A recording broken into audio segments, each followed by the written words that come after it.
Is this the drunkest Ktown Connects you've ever done? It's got to be. You've drank some strong beers. We've had a few here and there, but we've never pregame before a Ktown Connects. Sorry, guys. We never pregame for 4 hours. Right, yeah.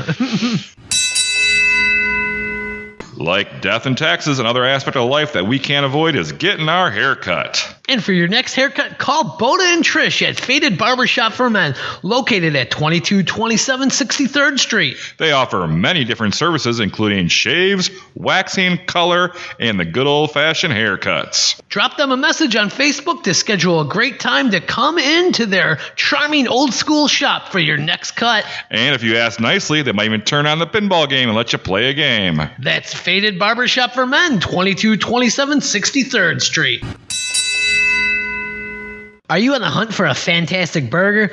The kind that arrives at your table and you have to say, wow! Well, stop on by Captain Mike's, 5118 6th Avenue for a great meal. Ask them about their Burger of the Week special or try out their specialized mac and cheese. But it isn't just food. Captain Mike's offers up some great drinks and a fabulous gin lineup. Because, you might not know this, Donnie, but gin is in. And for the best oysters in town, stop by Captain Mike's on Wednesdays for Oyster Night. And be on the lookout for the Captain Mike's food truck, serving up your favorites at many special events throughout the summer. That's Captain Mike's, 5118 6th Avenue. On this episode of the Ktown Connects podcast, we're going to take a bike ride around Kenosha, and we're going to find out so much about our next guest, who is the co-founder of Handlebars and Bars and the Ride of the Living Dead, Marc Riutta. Cue that music. That's when I'm going to jump in Good. and say, Music cue that cued. music. Kenosha, that great big busy town, right in the middle of the USA, between the New York Harbor and the San Francisco Bay. Well, a wonderful east, a beautiful west, that's the right place to be from. Sing it so loud of it because we're so proud of it, Kenosha, my hometown. Give me a beer. No! Oh. All right. Well, hello there, listener, and welcome to Ktown Connects. I am one of your hosts. My name is Jason, and with me is my partner, Donnie Stancato. Hey, everybody, it's Donnie here, and wow, Jason, I am so looking forward to this episode of the Ktown Connects podcast. We are recording at the Squirrel's Nest. We're on remote here. We're not at Luigi's Pizza Kitchen tonight, and we're recording on a Saturday, which is super weird for us. Squirrel's Nest was located at where? We're not allowed to give that address out, but it is a local watering hole. It's our buddy's bar in his garage. Yes, and it is a fantastic location. And we need to say that we got here at 4 and we're starting to record at 8. Yes, but so this is going to. So just say that. Yeah, this is going to be a fun episode, right? Yeah, this is going to be a great episode, and it's such an honor and a privilege to have one of our best friends on the show today. Order those pizza pies. Yes, from the Squirrel's Nest. But make sure you follow us on all those social media outlets, including Facebook, Instagram, YouTube, and Twitter.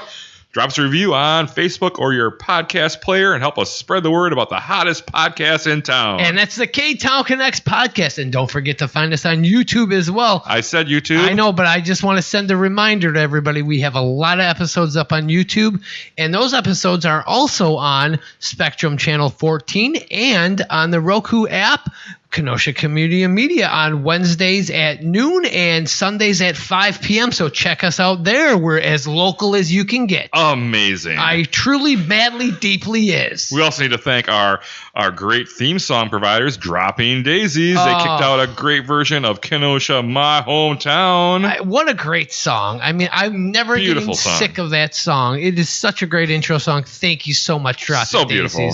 Oh, Lord Jesus Christ, help us on this episode. episode. Who is our Patreon sport of the week? You know what? I think we give a shout out to all of them. We can't name you all by name because we don't know you all, but you all have a place in our heart. Thank you all so much. James Wilfong. Yes, James. Thanks to James Wilfong, and thank you all. And if you want to join the after party, go to patreon.com/Ktown Connects, where James and all of our Patreon supporters get early access to each episode, bonus material, and more. Subscriptions start at just $2 a month. Find a quick link at ktownconnects.com. Oh my God, $2 a month. I mean, $2. That's it. Amazing. I mean, that's a cup of coffee. Hey, we're as local as it gets.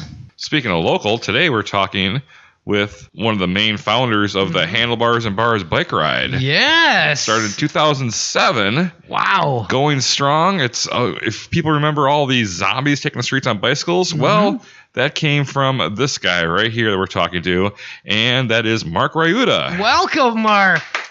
Glad to be here. And you're such a big fan of the show, and we're such a big fan of you and what you do for the community with the bike ride. Thanks. It's such an honor to have you on the show. Yeah, I'm a huge fan of Should I keep jerking you off a little more? Or? You can also stick your finger in my ass a little bit. Wonderful, wonderful. And there goes our safe for work. Yeah. So, Marc, I gotta ask you a question. Yeah. What was the first bike you remember owning as a kid? It was like a late 70s Huffy BMX bike. Wasn't great, but it was, what got me started. Okay. Now another bike question. When was the first time you rode somewhere that you shouldn't have? Somewhere beyond? Yeah, where you got in trouble at. Or not even get in trouble. Maybe you just got away with it. But where you crossed the boundaries, you took your bike somewhere where you probably shouldn't have gone. Oh, and me and my brother were still in like 5th or 6th grade, and we were riding our bikes from the north side of Kenosha down to Winthrop Harbor to visit friends. Oh, wow. So, I mean, we would go a pretty good distance and not think much of it. Yeah, that's a hike right there. Oh, yeah, it was. Otherwise, yeah, we would pedal all over Kenosha. So 5th, 6th grade, you're pedaling all over? Wow. Bike trail all the way down probably, right? Yeah. Wow. So you say north side. You grew up on the north side? Yeah. Whereabouts? Pepsi Hill. Oh, Pepsi Hill. Good old Pepsi Oh, Hill. did you take the bike You over? have to be from Kenosha to know that, right? Yes. You have to be from Kenosha for a while. Well, it's Ktown Connects, but So Pepsi Hill, do you take your bicycle over that and well, that doesn't it doesn't really do anything. No? But I've watched many a car and motorcycle come off that fly thing. over that? Yeah. I remember when I just got my license, that was one of the first things I would do. I gotta fly over Pepsi Hill in my Delta 88 Oldsmobile. And so many people beat their parents' cars over that hill. So were you always a big bike guy, or just that kind of come later on when you grew older? Well, up until I was old enough to drive, I rode bikes everywhere. And then when I got my license, that kind of went by the wayside for a long time. And then, were you one that got your license when you were 16, or did you wait? 16 right away. Oh, really? My twin brother waited until he was 18. I did too, yeah. So I drove him around. Okay. But where'd you go to high school? Tremper. Did you take the driver's ed through Even there? though I lived on the north side, I went to Tremper. Yeah, what's up with that? Yeah, Why? that's weird. It's a long roundabout way, but I started at Grant School for 1st grade. Okay. And then went to Christian Life School for 2nd to 6th grade. Yeah, Yeah, I know all about that. Yeah, it's terrible. It was not a great place to go to school. I mean, we were there for the first year it opened, and it was like multiple grades in a single room together. Right. Was this when it was on 60th Street, the bottom of the hill there? Yeah. 60th and Pershing? 60th and Pershing. I spent so many hours in that building. Grew up in that First Assembly Church and went to school there and went to church there 3 times a week. The Wednesday night chapel. The Wednesday night youth group, and all that. It was a huge part of my upbringing. Something I'm still, trying to forget. Same here. Still dealing with in therapy. But I went there, and then when we left there, we went to Lance, and the reason we did that is because most of the people from the church were from the south side, so they used my cousin's address to let us go to school with people we knew. Oh, that's very nice. Okay. Ultimately, was a huge mistake, Yeah, you didn't get that community, that neighborhood kind of thing. Right, all my friends from school were on the other side of town. I guess that kind of helped you ride your bike all over town then. Right, Go see your friends. right. They lived over there. Yeah, that's So yeah, we went to Lance, and then we just followed that up with Tremper. I really wish I would have gone to school in my neighborhood. I mean, even though it's Washington School, I wish I would have gone there. yeah. Right, you built a relationship with your neighbors and all that, but you built new relationships with the people that you went to with at Lance and Tremper, right? Yeah, but I don't have a single friend from high No, school. and that was my next question. Do you have any? No, you dropped them all like a There's bad definitely habit. people I like that I have fond memories of from high school, but no, nobody I'm really close with anymore. Well, nobody you're doing a podcast with, right? Oh God, no! not two of my favorite people in the world like you two. Keep it going. So you got your license when you're 16. You have a car?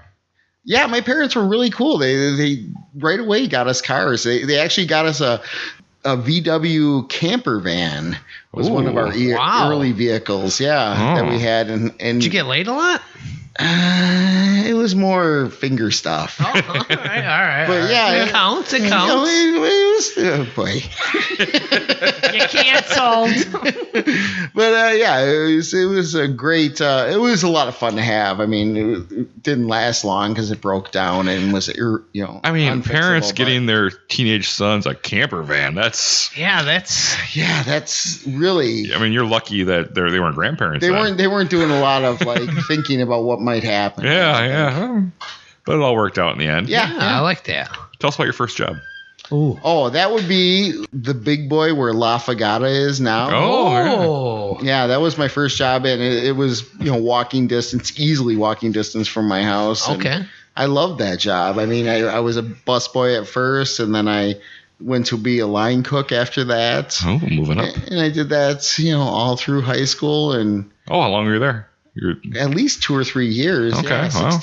16 to 18 probably. Did you have a lot of milkshakes when you worked there? I mean, they had some great milkshakes Did at they? Big Boy. I ate and drank like a pig when I was I working like there. that. I mean, it was not good. just because I could have whatever I wanted, I think mean, a lot of it was people bit of a forget that free-for-all. was a Big Boy many years ago. Yeah, I know. It's because it turned We had a into few of them in town. there was a handful of restaurants that it turned into after it was a Big Boy, but it was a Big Boy, and it actually had the Big Boy Did it have- on the yeah. roof. It had the Oh. Big Boy with the platter in his hand raised up with the burger in it, Ooh.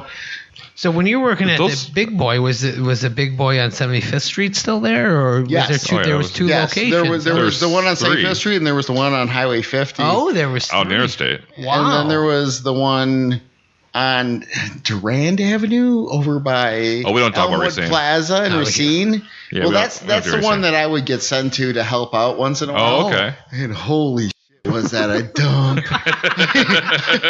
our place was old, but that place was run down. It was so bad. So you enjoyed working at this Big Boy? Well, I enjoyed the relationships or the friendships. I mean, there was like a handful of really cool like waitresses to me that were like older, but they were probably 21. But they were very cool to us and bought us beer and Oh, yeah. and Yeah. just everything they said and did I thought was so cool because they were older, but. We don't have restaurants like that anymore. No. No. At least not chain restaurants like that. There's like Marina Gardens, which is kind of like that. I can't imagine Applebee's or something like that being That's like the that. closest, but that's not even really, No. Ugh. Yeah, it's strange. You know how I feel about that microwave salmon at Applebee's. I hate it.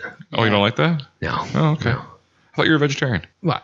Yeah, but I still eat fish. Those poor fish. I know. I feel so bad for them.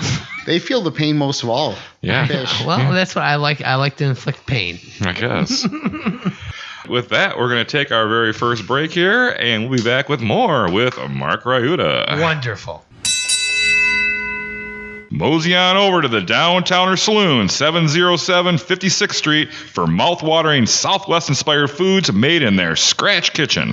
The Downtowner Saloon offers up memorable brisket, original rubs, and the greatest smoked meats in town. Stop on by this summer and enjoy a meal or a cold drink on their spectacular rooftop patio overlooking the bustling downtown. Avoid the typical restaurant food and stop in to the Downtowner Saloon for something different. They're located at 707 56th Street.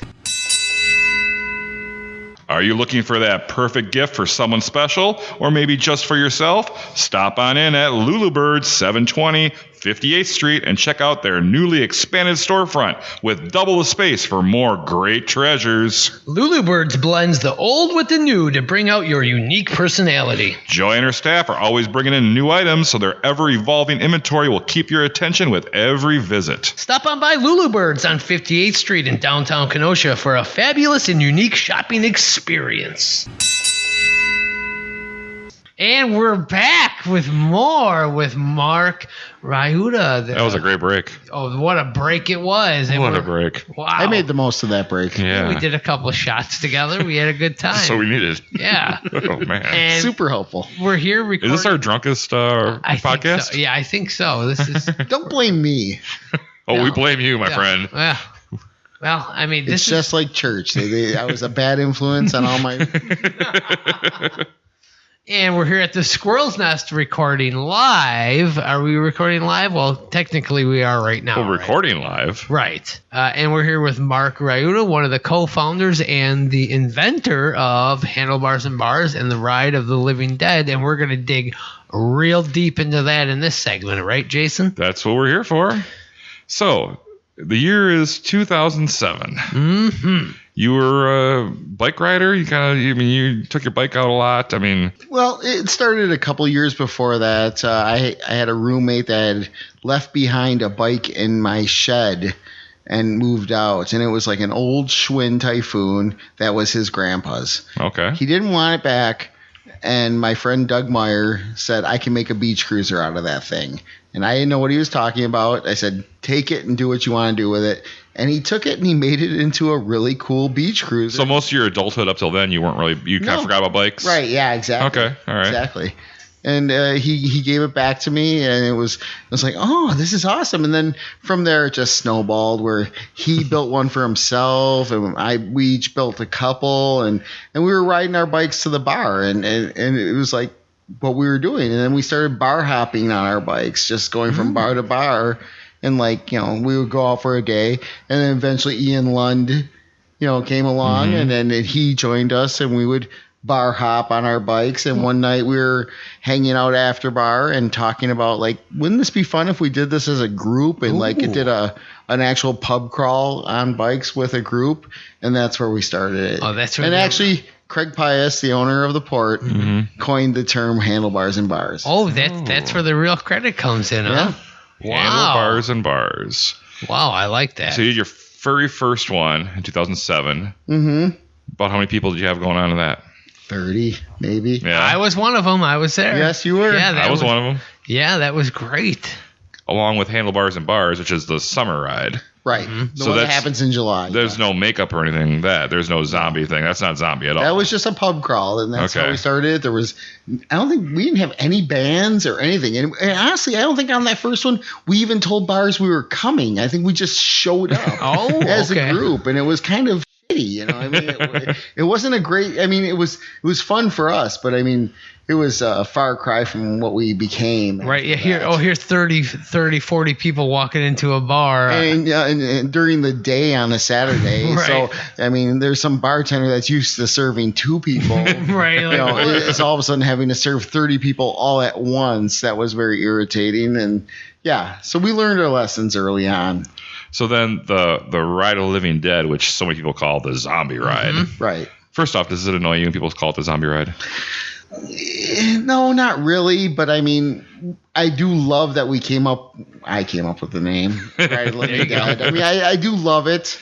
I think It's a great name. It's a little bit of a mouthful. It is a bit of a mouthful, and there's no real way to shorten it. You can't, ROTLD. I mean, that's That's still a mouthful, that's too. how we do it in texts. But I mean, zombie. No, it doesn't really bother me that people call it the zombie ride. But I do love the name Ride of the Living Dead. Yeah. I love it. And that came that same year. That came later on in that fall. Right. Well, we were so happy with how it went. Yeah. The summer ride that we said, well, let's do something different. And I don't remember who came up with the actual let's do zombies. I mean, we had talked about all sorts of ideas, like for how it was all Halloween based. There was going to be a costume based. There was talks of clowns and come as your favorite Kiss member. And there was all sorts of ideas being talked about, late night at the port, I mean, so we talked and we decided that zombie was the easiest thing that everyone could do. Yeah. You put some dirt on some clothes, put some gray on your face, and you're good to go. Nice. So then the first ride that year, about how many people came to that? That wasn't even that big. I think it was similar size to the first summer ride. Yeah, a little bigger, but not a whole lot. 40. Okay. Yeah, it wasn't very big. Okay. I mean, it was still a good, at the time we were thrilled with it. Yeah. Because you just kind of putting it together as, hey, all my friends, let's go on a pub ride together. Yeah, and this was way before Facebook. I mean, this is when we were, the only way we were advertising it was printed posters hanging in bars, so that was the only way people knew about it. We would only put the starting point on that poster so people would show up and not know where we were going. What we were doing. I love that. When you first started this 2007, this is before Walking Dead. This is before zombies became a catchphrase. Before the Racine zombie walk. Right. Before all this other stuff that came up. We were one of the first ones in the community to really bring up a zombie-themed event. Right. I had seen something about a zombie pub crawl in Minnesota that had taken place. I mean, not the first in the world. It was a walking pub crawl. Okay. And I think that might even been part of how we came up with the idea. We might have stolen from them a little bit. It's hard to remember. Yeah. Because there's been some drinking. But you were the first in the area, at least. Yeah, I would think so. To bring the zombie theme to Kenosha. Then it grew each year, and it went on for 10 years. Right. Our summer ride was always very popular, but the zombie ride was, So each year from 2007 to 2017, you did the Handlebars and Bars in the July and Ride of the Living Dead in October every year. Right. So shortly after the second or third year, you started getting bands involved and things like that. Mm-hmm. Yes, we started booking local bands. Other bands, how'd you reach out to these other bands? Did you have any help finding these groups? Well, I remember it wasn't just like regular local bands that would play at, Hat Tricks or, Port. You got some bands that were like from Chicago, things from Milwaukee, things like that. You brought in these bands I never heard before. I'm like, holy shit, these guys are fucking awesome. Yeah, it started with local bands, and then after a while, we had pretty much gotten everybody we knew to play. Yeah. and so we had to get somebody different. Right. And Jeff Moody, the lead singer of Foul Mouth. Great band. Yes, great band and a great guy. He had a lot of connections with the PRF group. It's a group out of Chicago.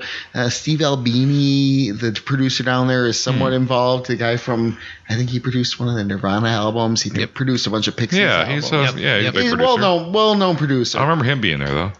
No, he's never been on the rides, but he was. Maybe he's dressed up as a zombie. Is his thing. Okay. Or he's involved in it somehow. And Moody was involved with that. And Moody had met a bunch of bands through that, and so it was a bunch of bands from Milwaukee and Chicago, and even like California and Kentucky. There was bands from all over the country that were part of this group, and we were getting them to play. He was getting them to play. So it became a. What was the farthest away band that you remember that came to play? It was definitely Victory and Associates. They came from Oakland, California, I believe it was. Okay. To play, but we caught them while they were on tour. So it's perfect. Right. Yep. So, especially they're coming between Milwaukee and Chicago. Hey, stop over here, play, and now the singer from that band is Conan Neutron. He lives in Milwaukee, and he's going to be playing this year on the zombie ride with his band. Very nice. Conan Neutron and Special Friends. Okay, the Ride of the Living Dead, it ended in 2017, and I guess we'll get to that. But first, it's coming back. That's the big thing. It's coming back. When is it coming back? Saturday, October 2nd. Wow. Where do people go? Well, how does someone get involved in this? Well, we can find us on Facebook. Just search the Return of the Ride of the Living Dead. We start at Cheers, which is on 8th Avenue. In downtown Kenosha, Union Park area. Right, in that Union Park area, right up the street from Union Park Tavern, where we'll be finishing. So you'll start at Cheers, you'll finish at Union Park. So you can park down there, get your bike off your car, go with us all day, and then hopefully Uber home. Yes. or that's the just key. not drink. Or yeah. be very Right. responsible throughout the day. Right. Exactly. So, like I mentioned, it ended in 2017. Why did it end? Because I thought it was going great. I mean, yeah, you built that audience. You had like there were so big. many. It was such a turnout. Right. I mean, we peaked at like 300-400 people. Wow. You know, and it just was too large to take to any bar in Kenosha. I mean, there just wasn't a place that we could go to where it wasn't beyond capacity of the place. Well, you'd have to maybe go 2 bars. Yeah, and You don't wanna do that. I love splitting it Especially up, if you have a 'cause- band playing. Especially with Yep. the band. Yeah, it just got to the point where it was too big to take anywhere because the weather was sometimes iffy and you wanted to be inside because, you know, who knows what if it's going to be too cold to be outside in October. So, yeah, it just got so large and there was just so many people coming that I didn't know. And it was like, God, there's got to be like, you know, who knows if all these people are 21, Right. Who, you know, with the zombie makeup on. Yeah. And yeah, so we kind of wanted to go out on top. We wanted to go out, you know, we peaked, you know, and we wanted to go out with a bang, you know. But so you went out, but now you're back. So why come back if you went out on Yeah. top? Why are you coming back? Well, you know, It's not a cash grab because it's not a no, there's no profit. money. There's no money to be made. For Yeah, me. so it's not like that kind of thing. No, it just You missed it, well, I missed having any kind of ride. I mean, we had to cancel last year. but you kept on doing the Handlebars and Bars. kept though, doing the summer ride, ride, yes. because that was always a smaller scale, Right. easier to manage kind of event. Right. We had a core group of people who skewed a little older. I mean, there was an age range. I mean, sure, there was 21-year-olds on that ride, but I bet you there was a lot more 40-somethings on that ride as well. You know, so or older. Yeah. And so it was a very manageable group. It was still, you know, 150, 250, somewhere in there. Yeah. So you didn't do Handlebars and Bars this year, correct? Right. Okay, because of COVID and all that. COVID. Yeah, We didn't do it this year or nothing last was year. last year. Yeah. Right. But this year, nothing. And then you decide to do Ride of the Living Dead. Is COVID a concern right now with that? Is that something you're kind of in the back of your mind a little bit? Yeah. I mean, of course I'm worried about it. I mean, I really hoped that we would be on the, I mean, like everyone else, I mean, early this year, we were all thinking that by the 4th of July we'd be good because vaccinations were going to be in place. Yeah. You know, who could have predicted that there would be such a hesitancy and in such a large group of people, but with the vaccinations, but also, you know, the Delta variant. I mean, I'm not any kind of scientist. I can't really talk very intelligently about it, but I can say that, you know, I really thought it was going to peak and be over by this point. Yeah. You know, I agree. I thought it would be as well. but you know, we're mostly outside. I mean, yes, of course, we're going to bars, but all the bars I've picked have outdoor areas where we mostly hang out on these rides. Is that what makes you decide on which? Because you pick which bars you're going to. What are some of the criteria that you look for in a bar that's going to host this many people? Well, beer garden is a huge part of it. for sure. You got to have the beer garden, and that's why we've really stuck with certain mainstays like Union Park Tavern.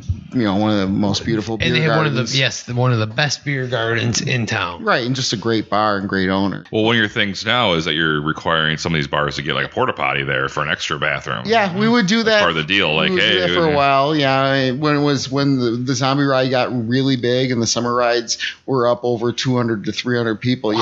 Yeah, we would definitely ask people to get or I would rent a porta potty and put it at places and ask the bars to help me out with that. Do you have any way of generating funds for this that you help to pay for these costs? Because you're paying for a porta potty.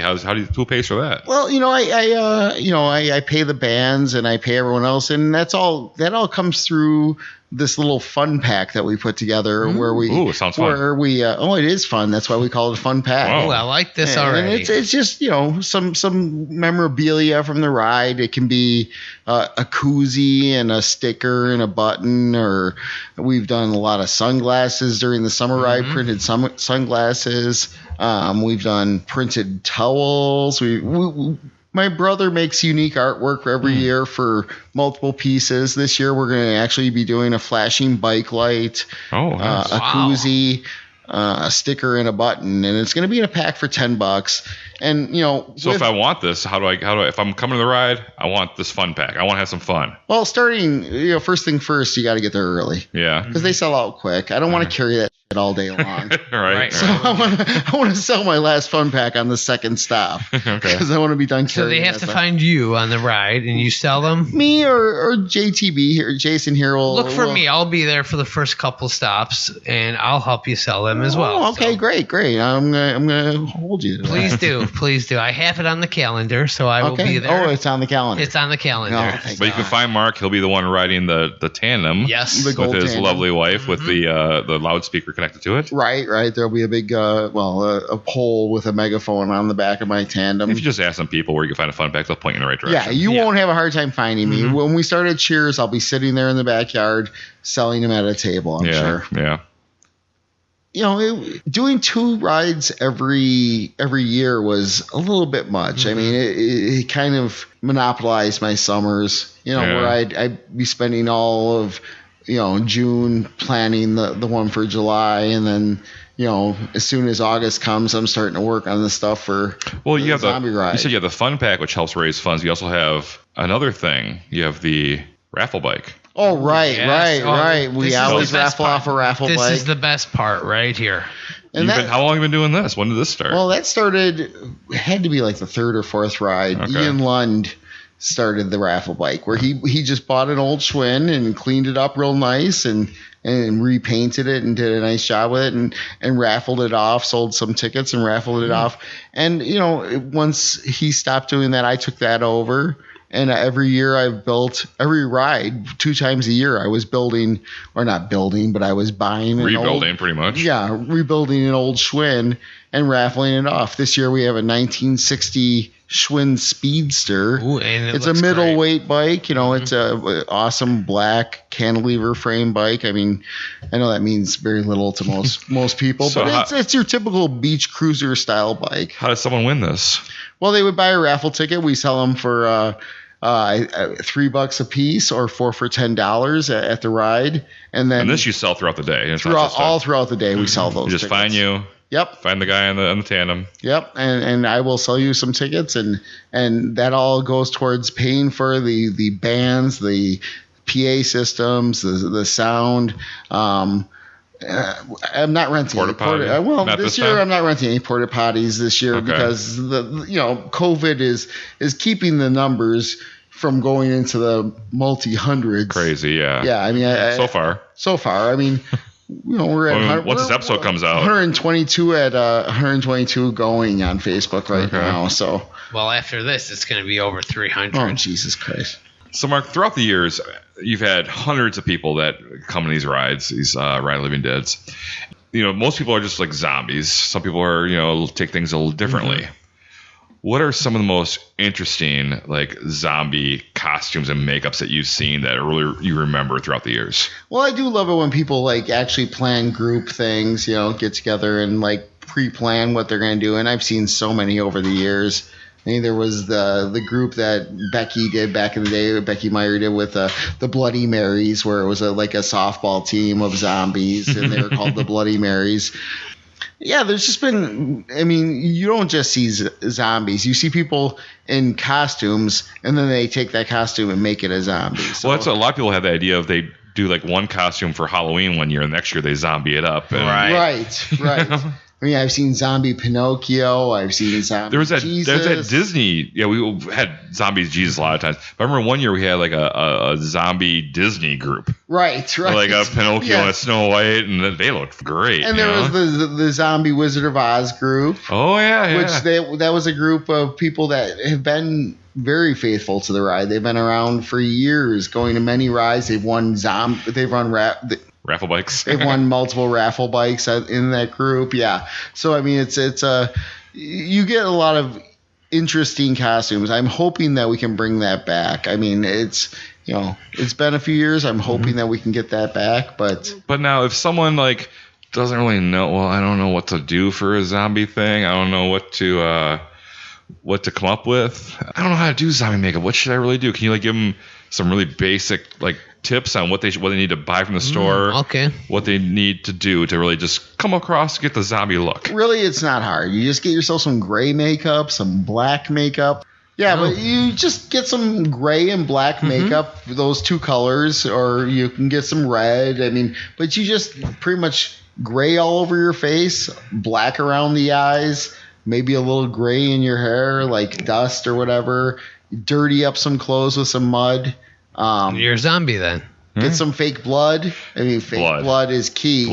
If it's fake blood, it has to be fake? Well, it doesn't have to be fake. But blood, yeah. Yeah. But yeah, but pretty much go to Value Village, go to one of the local thrift stores and get some dirty clothes. Get it? You know, if you run out there right now and buy them, throw them in your bushes for the next week. They'll be good to wear next Saturday when you go out on the Ride of the Living Dead on Saturday, October 2nd. Yes.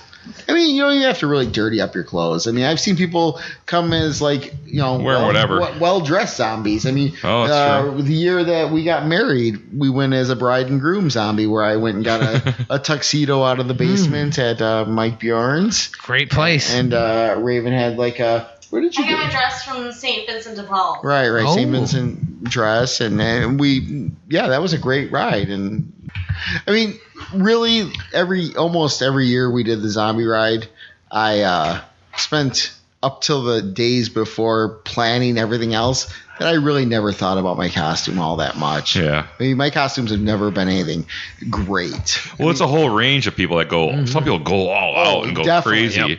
And then some people have just, some blood in their face. That's it. There's people who had their makeup done professionally. There's been people who do all sorts of, what do you call that? Prosthetics on their faces and all sorts of things. I've seen, crazy levels. Yeah, people go all out for this ride. The contact lenses and just a lot of times there's people have to talk to them and they'd hear their voice. I'm like, oh, that's who you are. Yep, that happened to me many times where I would be selling the fun packs and I'd be like, just hand them to Hey, Mark, blah, blah, blah. And it's like, yeah, sure. And then be like, no, Mark, and I'm like, oh. All right, well, that's the Ride of the Living Dead on Saturday, October 2nd. Yes, be there or be dead. Downtown Kenosha. You can find them on Facebook by searching for Return of the Ride of the Living Dead. You can find them on Facebook as well at Handlebars and Bars. That's their home Facebook page. Mm-hmm. We'll be starting at Cheers. Ooh, What time do you leave Cheers? 1:30. So what time should they get there? About 11 a.m.? Well, we start at noon. Okay. I'm sure there's going to be some sort of Bloody Mary special. I haven't gotten that locked down yet, but I'm sure there'll be some sort of Bloody Mary special. What kind of bands we have booked for this year? Oh yeah, let's hear this. I like this. Well, we got a pretty wide range. Starting things out with our friends in the Little Couch Band at the Yacht Club, our second stop. They're going to be entertaining us from the deck there. We'll be going from there to Coins, where we'll be having Revel and Rot play. So some death metal for the zombie ride. Something a little different. I like that.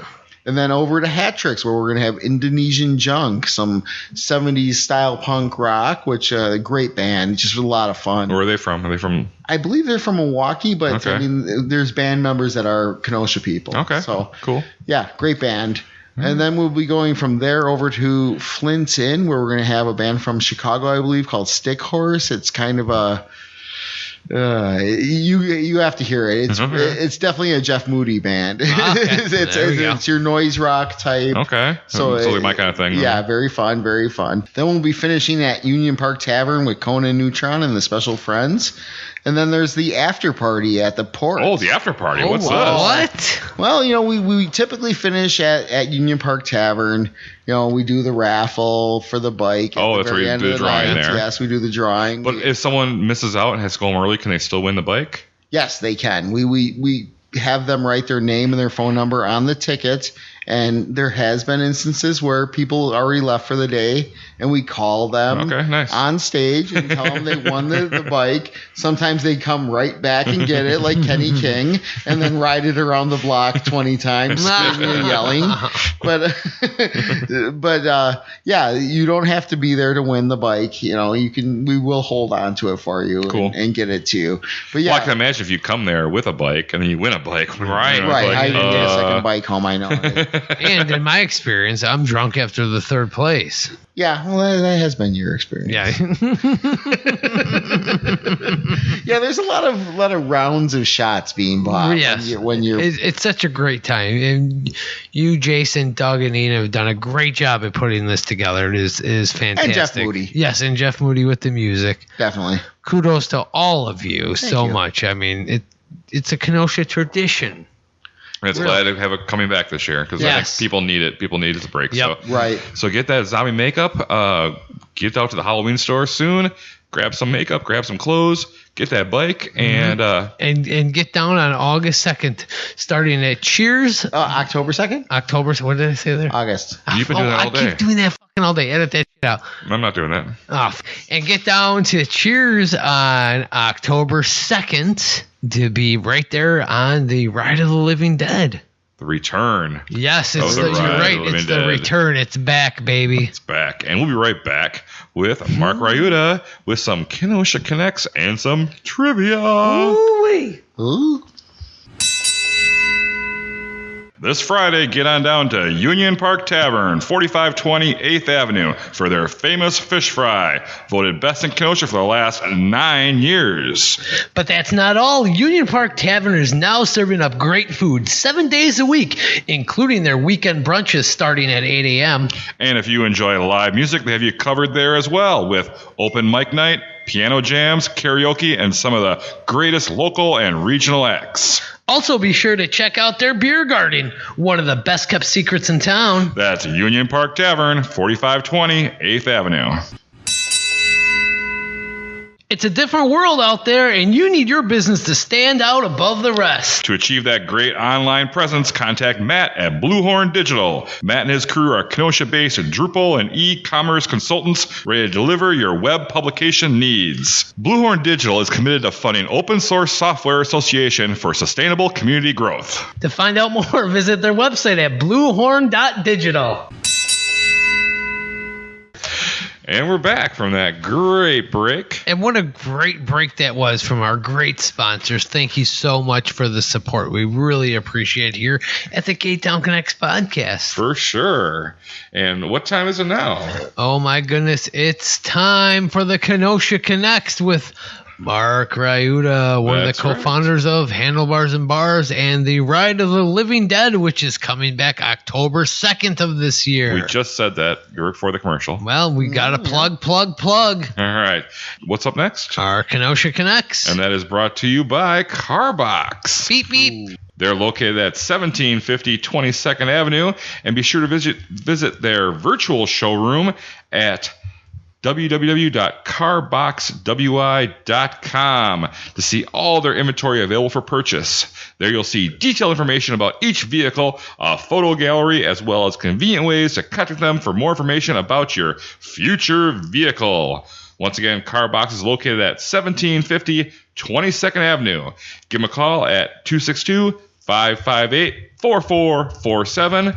I love the Car Box. What great sponsors of the Ktown Connects podcast. Thank you. And Mark, you just did a shot of tequila out of Car Box shot glass. It was delicious. Yes. It made the tequila taste better. Did it? Oh, great. Yeah. Great. And my next vehicle I will purchase at the Car Box.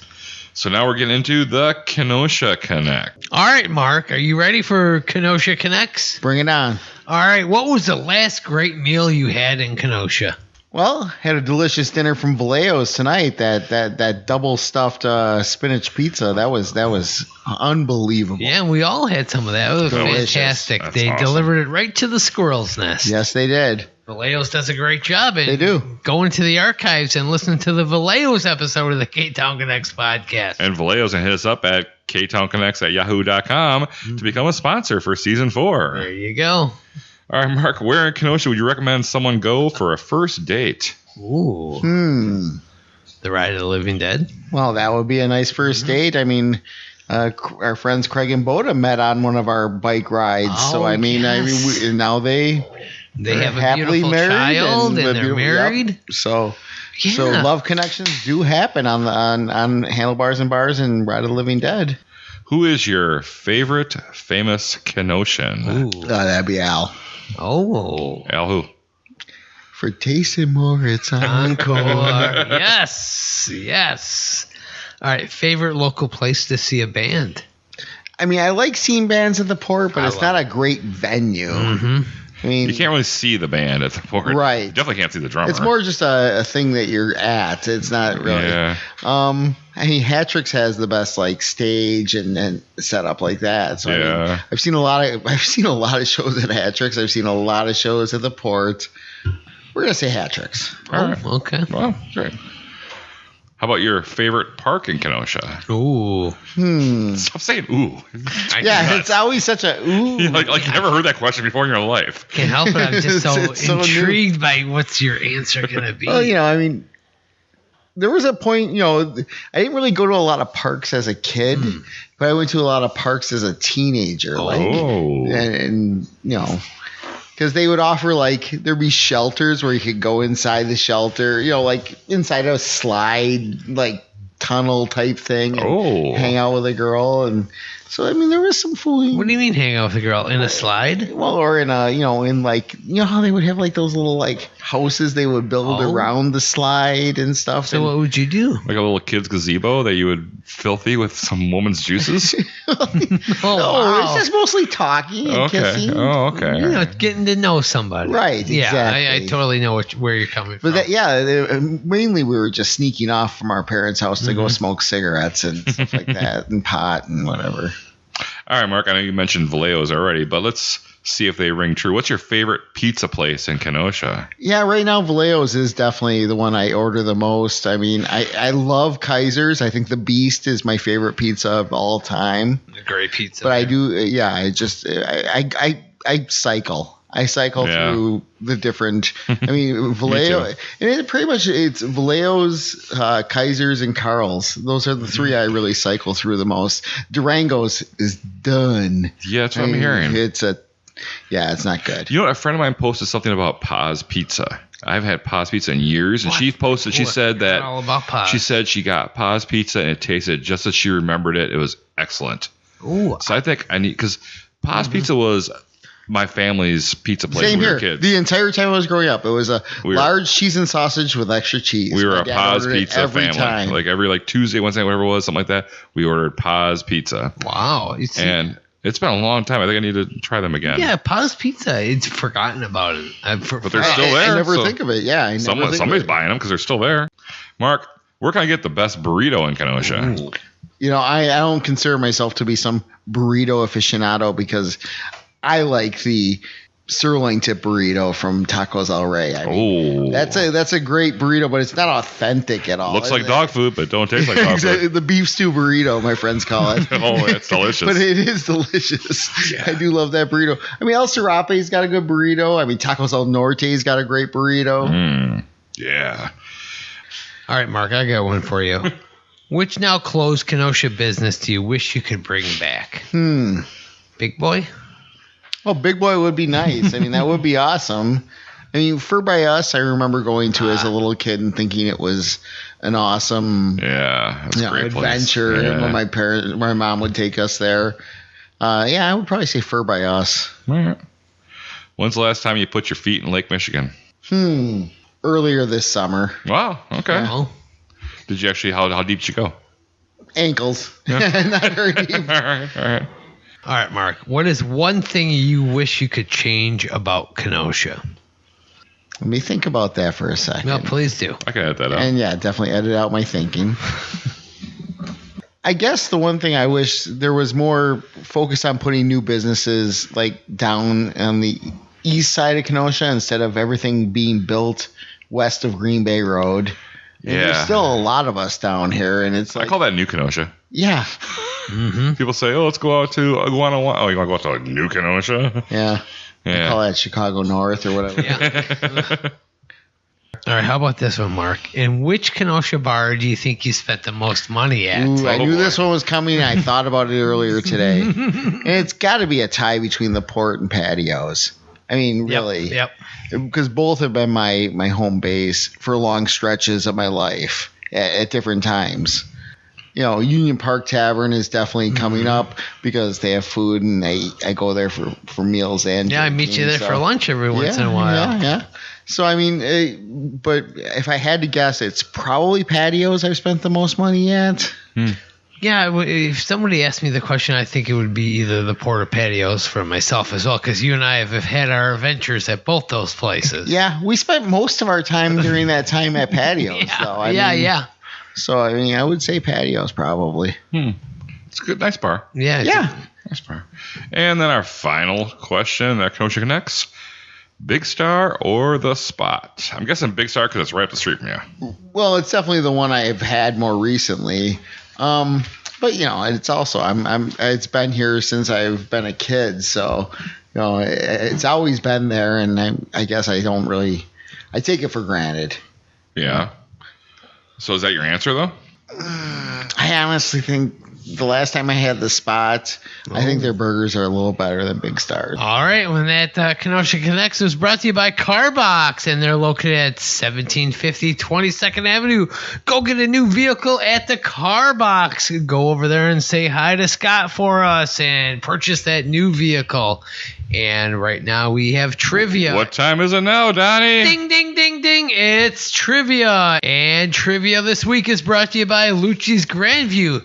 Check out the family-owned and operated Lucci's Grandview. They're located at 6929 39th Avenue. Go there and unwind with a drink. They have entertainment, bar games, food, live music, bingo, and more. And the brother and sister team of Sarah and AJ Lucci will proudly serve you up some great memories at Lucci's Grandview. And they're located once again at 6929 39th Avenue.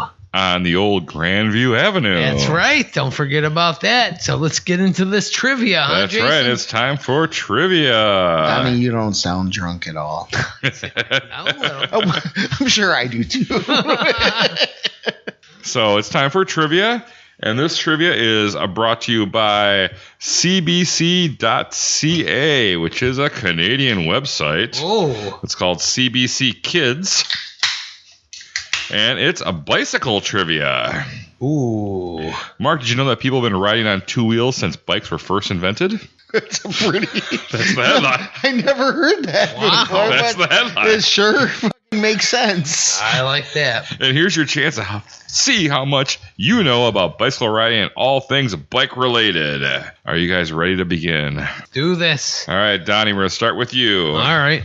Donnie, the first bicycle was made of which material? Steel, wood, gold, or straw? Steel. Sorry, the answer was wood. What? The first that bike wasn't one of the choices you gave. Sure was. You said steel, gold, Wood. or straw. You're right. I knew it was wood. Mark, when bicycles were first invented, they weren't called bicycles.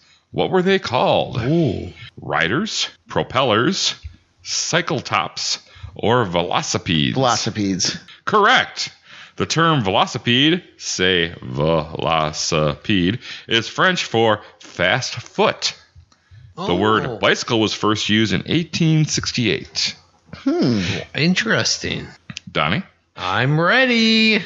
How many bikes are thought to be in use around the world? Is it 1 million, 10 million, 100 million, or 1 billion? 1 billion. Correct. Hey! Now that's a lot of bikes. Yeah. Oh, boy. Amsterdam is considered the bicycle capital of the world. About 63% of the city's population use a bike every single day. Basically, a billion That must be paradise. Mark, you're up 1-0. Here's question number 2. What part of the bicycle wasn't added on until 1869? Was it reflectors, spokes, a kickstand, or a chain? The chain, I'm pretty sure. You think so? Sorry. It was the kickstand. Oh, Jesus Christ. The kickstand 'Cause was... I remember the original bikes were just like where you would just pretty much your feet would hit the ground and walk you along. It's like a scooter on wheels Then you kind of would thing? just, when you hit hills, you would just ride it down. There's that one I saw in the Chicago Museum, the one where you kind of bounce up and down, kind of get the roll. Yeah. That was crazy. But no, the kickstand was designed by a French man named, anyone know? Alfred Brainer. Oh, I was going to say Jacques Kickstand. And at the time, it was mounted below the handlebars. Word? That made it much longer than the kickstands we use for our bikes today. Yeah. I would imagine. Donnie? I'm ready. A tandem bike is any bicycle that's meant for more than one rider. True. You got it. How many people can ride the longest tandem bike ever built? 20, 50, 75, or 100? What? 100. Sorry. I would say, let me guess, 50? Nope. It was 20 cyclists. Oh. Yeah, okay. because how long can you make it before it starts to sag? It was made by, and she can said. you guess the country it came from? Germany. Oh, close. Australia. Ah. Okay, Mark, here we go. Mm-hmm. In what country is it illegal for cyclists to lift their feet off a bike's pedals while riding? Is it Peru, Mexico, Switzerland, or New Zealand? It's illegal to lift your feet off a pedal. Sounds like a Kiwi thing. I'm going to say New Zealand. No, the answer is Mexico. One of the few Figures. laws that Mexico has. The law was created in the late 1880s. Yeah. It's thought that taking your feet off the pedals could cause the cyclist to lose control of their bike. Huh. You think they still enforce that? Why would they have to have that law? I Yeah. don't know if I like that. Donnie? I'm ready. A Latvian cyclist named Annie Cohen Kopocheski. Mm-hmm. Well, she became the first woman to ride a bike around the world in 1895. Correct. How long did it take her? 7 months? 9 months? 11 months? Or 15 months? 9 months. So obvious. Really? You think so? No, 7. Wrong. Wrong on both. It was 15 months. Of course. That's what I was going to say. Our friend Annie, she began her trip in Boston in June of 1894 and arrived back there in September of 1895. Of course, we didn't know she just drove around the block and got shit-faced and then came back home. Oh. No, I'm just kidding. I guess she somehow made it around the world. I don't know how. Ah. All right, Mark. At the 1896 Olympic Games, there were several cycling events. I remember. Including It one was quite a year. that lasted this long. 3 hours, 8 hours, 12 hours, or 15 hours. It felt like 15 hours, but it was only 12. So your answer is 12? Yeah. You are correct. Yeah. The 12-hour race was all about riding for as long as possible over a 12-hour span. 7 athletes began the competition, but it was so exhausting that only 2 were able to cycle the entire 12 hours and nab the gold and silver. Mhm. It was me and Doug Meyer. How'd they pick who won the gold and who won the silver? I don't remember. All right, Donnie. I'm ready. BMX biking, for bicycle motocross, is an extreme sport in which riders perform cool jumps and tricks. Which of these is not the name of a BMX trick? Oh, I got this one. A one-hander, Ah. a train stop, Mm. a Superman, or a bunny hop? Now, you've given me a one-hander before. Yes, I have. So, I mean, I don't think that's a bike Yeah, trick. I know. That's just something we That's do just for a fun. trick. Yeah, that's just a trick. Yeah, exactly. No bicycles were harmed during No, that. not at all. No. I'm going to go train stop. You are correct. Good. One more Mark, for you, you Mark. ready, I Mark? mean, even though you're already winning, but let's see. You get one more. I got a chance to tie it up, right? No, you lost. Oh. Mark, which of these refers to a type of bike? Is it a recumbent, a rickshaw, a velomobile, or all the above? Ooh. Ooh, boy. I don't think a rickshaw is a bike, but a recumbent definitely is. And what was that third one you said? A velomobile. A velomobile. I mean, that sounds like it could be a bike, but I'm just going to say recumbent. See, I would say all the above because if that comes up, I always say all the above. But let's see. Rickshaw is not a bike, though. No, it's part of a bike. No, rickshaw is when they have it's like almost Right. like a wheelbarrow they're dragging behind And them. I would have been right, and you are wrong. It's actually all of them. Ah, son of a bitch. A recumbent bike features a seat that causes cyclists to lie back when they ride. A rickshaw is a bike that has a cart attached to the back. And a velomobile is a bike that's enclosed in a shell, so it looks more like a car. Very nice. So that does it for trivia. And Mark, you have won this round of trivia. Yes, Mark, and you After win. so much torture, and we Yes, finally made and it so through. much editing.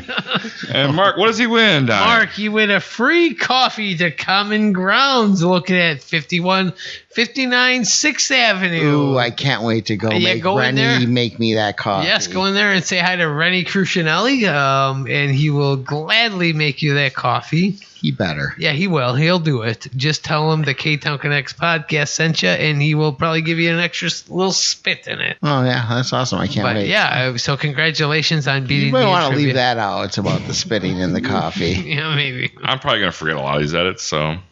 Well, Rennie Crucinelli is a great human being who works at Makes Common a Grounds. delicious coffee. Yeah, and I can't wait for you to get in there and get that free coffee courtesy of Common Grounds located at 5159 6th Avenue in beautiful downtown Kenosha. That's Love right. that. So make sure you come out next Saturday, October 2nd, for the return of the Ride of Living Dead. Slap on some zombie makeup and get that bicycle chain all oiled up. Oil it up real good, right? Air up Jason? them tires. Yep. I heard essential oils work great on a chain. Is that true? No, that's No, shoes. that's Shoes for your smelly shoes. Yes. Oh, okay. But yeah, get ready. October 2nd, the return of the Ride of the Living Dead. I'm so excited for it. Can't wait. Zombies. Ooh. Yeah, zombies everywhere. Hey, if you're driving down the street and you gotta stop for a bunch of zombies crossing the road, hey, just do it, okay? Please Stop. don't run us over. Yes.